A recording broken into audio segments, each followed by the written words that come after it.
जे आपल्याला आपल्या शहरांमध्ये काम करण्याकरता केंद्र सरकारचे ज्याच्या माध्यमातून पैसे मिळू शकतील अशा प्रकारचं एक हे चांगलं विधेयक याला देखील या ठिकाणी मान्य करण्यात आलं आहे। या अधिवेशनामध्ये पुरवणी मागण्यांना मान्यता देण्यात आलेली आहे। त्या माध्यमातून जे काही महत्त्वाचे विषय आहेत त्याला मान्यता देण्यात आली आहे आणि विशेषतः पुरवणी मागण्यांच्या माध्यमातून मेट्रो प्रकल्प, महानगरपालिका, नगरपालिका, नगर परिषदा, जिल्हा परिषदा यांच्या मुद्रांक शुल्क जे त्यांना द्यायचं आहे ते देण्याच्या बद्दल, त्याचप्रमाणे सिंचन आणि पायाभूत सुविधा, महात्मा फुले जनआरोग्य योजना, संजय गांधी निराधार योजना, मागासवर्गीय विद्यार्थ्यांची शिष्यवृत्ती अशा सगळ्या गोष्टींकरता निधी या पुरवणी मागण्यांच्या माध्यमातून उपलब्ध करून दिलेला आहे। आपण आजच बघितलं असेल, राज्य सरकारने दिव्यांगांकरता जी आपण 1,500 रुपये मदत करायचो ती 2,500 करण्याचा निर्णय घेतलेला आहे आणि त्यासोबत शिक्षकांचा टप्पा अनुदान देखील देण्याचा निर्णय हा या ठिकाणी घेतलेला आहे। त्यामुळे सर्व घटकांकरता या पुरवणी मागण्यांच्या माध्यमातून आपण काम केलेलं आहे।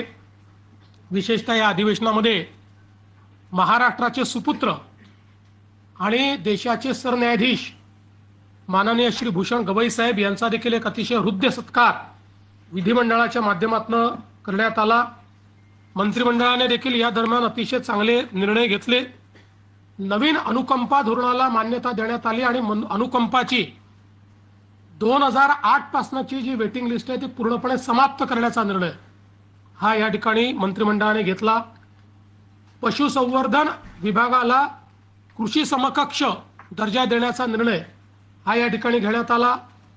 महाराष्ट्र ॲग्री बिझनेस नेटवर्क प्रकल्प, मॅग्नेट प्रकल्प जो शेतीमध्ये अतिशय मोठी क्रांती करतोय त्याच्या टप्पा 2 ला म्हणजे 2025 ते 2030 या कालावधीकरता मान्यता देण्यात आली। श्री क्षेत्र संत शिरोमणी सावता महाराज संजीवनी समाधी मंदिर याच्याही विकासाकरता त्या ठिकाणी मान्यता देण्यात आली। अनेक महत्त्वाचे निर्णय या ठिकाणी केलेले आहे। विरोधकांनी जे प्रश्न उपस्थित केले त्यालाही योग्य आणि समर्पक उत्तर हे देण्याचा प्रयत्न आम्ही केलाय आणि अंतिम आठवडा प्रस्तावाच्या माध्यमातून राज्याची पुढची वाटचाल काय असणार आहे हे सांगण्याचा प्रयत्न देखील या ठिकाणी आम्ही केलेला आहे।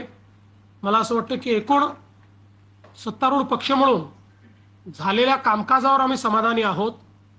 हे खरं आहे की काही गोष्टी मात्र या अधिवेशनात अशा घडल्या की ज्याच्या संदर्भात निश्चितपणे आम्हाला दुःख आहे, खेद आहे आणि अशा गोष्टी घडू नये या दृष्टीनं भविष्यात जी काही काळजी घेतली पाहिजे ती घेण्याचा प्रयत्न आमचा सगळ्यांचाच या ठिकाणी असेल।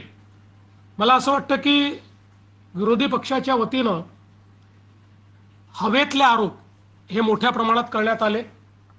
पुरावे न देता, कागदपत्र न देता आरोप करायचं, शूट आणि स्कूट ज्याला म्हणतात, म्हणजे आरोप करायचं आणि पळून जायचं। पळून जायचा लिटरली अर्थ घेऊ नका, पण त्यातनं बाजूला व्हायचं अशा प्रकारची एक रणनीती ही विरोधी पक्षाची होती। तथापि ठीक आहे, तो त्यांचा अधिकार आहे।